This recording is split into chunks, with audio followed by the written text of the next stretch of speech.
بسم اللہ الرحمن الرحیم۔ میرے گلگت بلتستان کے غیور عوام،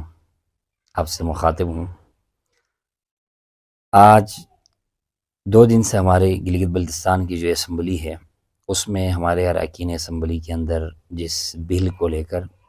بحث و مباحثہ ہے، اسے لینڈ ریفارمز ایکٹ کا نام دیا گیا۔ یہ بل در حقیقت عوامی زمینوں پر عوامی ملکیت، اس کی اردو میں اگر تشریح کریں تو یہی معنی بنتا ہے کہ عوامی زمینوں پر عوامی ملکیت۔ اگر عوامی زمینیں بنجر ہو، پہاڑ ہو، داس ہو، جھیل ہو، ان پر عوامی ملکیت اور خالص سرکار کے قانون کو ختم کرنے کا فارمولہ ہے، تو پھر تو یہ بل انتہائی خوش آئین ہے، اور اس پر ہم بحیثیت ایک شہری کے اپنے اسمبلی کے جو ممبران ہیں، اسپیشلی اس کے لیے محنت کرنے والے جو ممبران ہیں، ہمارے اپنے حلقے کے ممبر ہیں، پیپلز پارٹی کے صوبائی صدر ہیں امجد ایڈوکیٹ صاحب، ہم ان سمیت ان کی ساری ٹیم کو، اسمبلی کے ممبران کو مبارکباد پیش کریں گے۔ لیکن دیگر جو مقامات سے، دیگر ذرائعوں سے جو کچھ اطلاعات مل رہی ہیں، وہ اس بل میں کچھ ایسی شقیں ہیں جن سے عوامی جو نوعیت کے مسائل ہیں ان کے لیے مزید مشکلات ہوں گی۔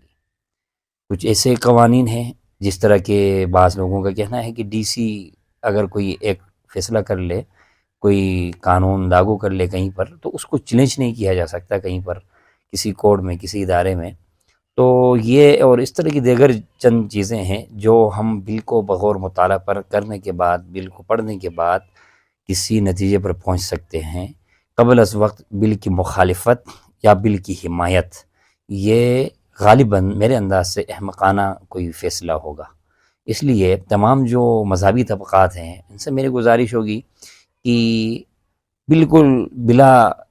یعنی مطالعہ اور بغیر کسی بل کے تحقیق کے مخالفت بھی نہ کی جائے،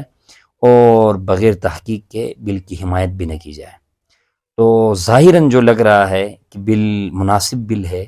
اور عوامی اس میں فائدے زیادہ ہیں، ظاہراً یہی لگ رہا ہے، تو اس لیے جو مخالفتی طبقات ہیں وہ بھی اپنے خدشات کا اظہار کھل کے کریں، اور بل کے نقصانات جو ہیں ان کی وضاحت ضرور فرمائیں، تاکہ عوام الناس کو پتہ چل سکے۔ عام ہمارے سادہ عوام ہیں، اسمبلی کے اندر بیٹھے ہوئے ہمارے ممبران میں سے بھی اکثر ممبران تعلیم کے اعتبار سے